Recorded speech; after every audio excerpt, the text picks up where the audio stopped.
আমি হোস্টেলে ফোন করেন অ্যাসিস্ট্যান্ট প্রিন্সিপালের নাম্বার দাও।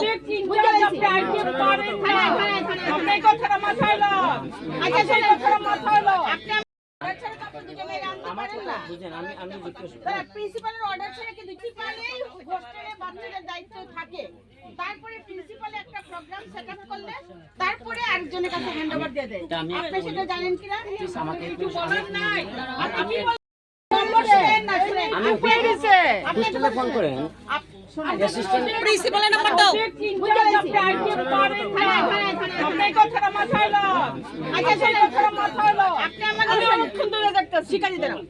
আমি একটা কলেজের প্রিন্সিপাল প্রফেসর, বুঝছেন?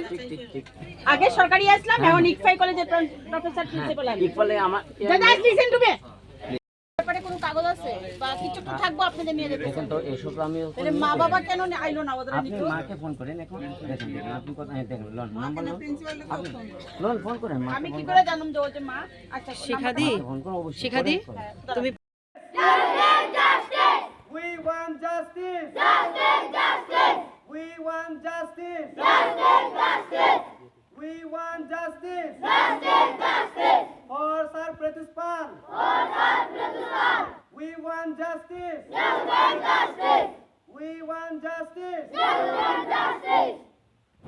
আমার মেয়ে এই হোস্টেলে পড়াশোনা করতেছে। তো আমার মানে কল করা যে মানে র্যালি স্টেশন থেকে অ্যাকচুয়ালি র্যালির থেকে বলেছে একটা মহিলা কইছে যে আমি এটা কি মানে তোমার মেয়ে কি বাড়িতে আইতেছে? আমি কইছি হ্যাঁ। তোমার মেয়ের নাম কি মনীষা? আমি কইছি হ্যাঁ। তার লোক আমার একটা মেয়ে আছে মিতালি চাকমা, আমি এটাও হ্যাঁ বলছিলাম আর কি।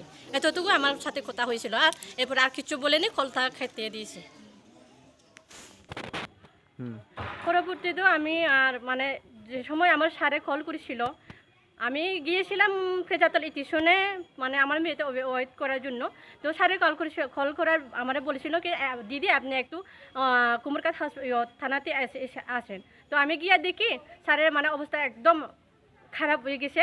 মানে যেটা স্যারের লোকে হয়েছে এটা অরিত্র খারাপ হয়েছে। এটা আর মানে আমি আর কিছু চাই না, মানে স্যারের এটা সবিচার চাই স্যারের জন্য, এতটুকু আমি চাই। আমি যখন দুইজন স্টুডেন্টকে নিয়ে যাইতেছি, অলরেডি এই স্টুডেন্টগুলো যাওয়া একলা সম্ভব না, আমি ওদেরকে বাড়িতে পৌঁছানোর জন্য নিয়ে যাইতেছি। সেই সময়ে তেলিয়ামুড়া থেকে ট্রেন ছাড়ার পরে আর কিছুজন মহিলা এবং তৎসঙ্গে আরও কিছুজন পুরুষ আমার উপরে অত্যাচার শুরু করার মধ্যে আই কার্ড দেখতে চাই। আমি আই কার্ড দেখানোর পরেও তারা সেটা বিশ্বাস করেনি। তৎসঙ্গে আমার মোবাইল ছিনিয়ে নেয় এবং টাকার ব্যাগও ছিনিয়ে নেয় তারা।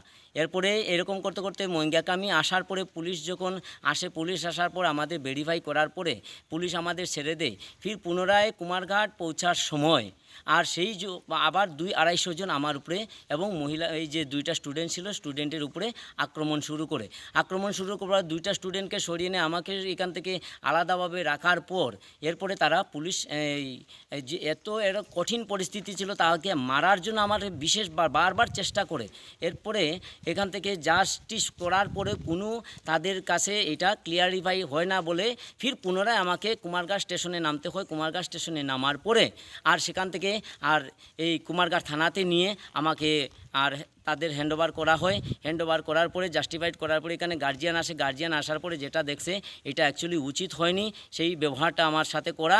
তো এখানের মধ্যে যারা বলছিল আমার উপরে অত্যাচার করেছিল, আমি এখানে বলবো যিনি সবচেয়ে বিশেষ ছিলেন এখানে সর্বাণী ঘোষ চক্রবর্তী, উনি কংগ্রেসের মহিলার বড় একটি পদে দায়িত্ব আছেন। তৎসঙ্গে যিনি মারার জন্য বারবার আক্রমণ করেছিল আমার উপর রূপা দাস রায়, উনি হলেন সদর জেলার আর আগরতলা সদর জেলার সভাপতি হিসাবে উনার উপর দায়িত্ব আছে সর্বাণী দাস রায়। উনি কিন্তু বহুত হ্যারাসমেন্ট করেছেন।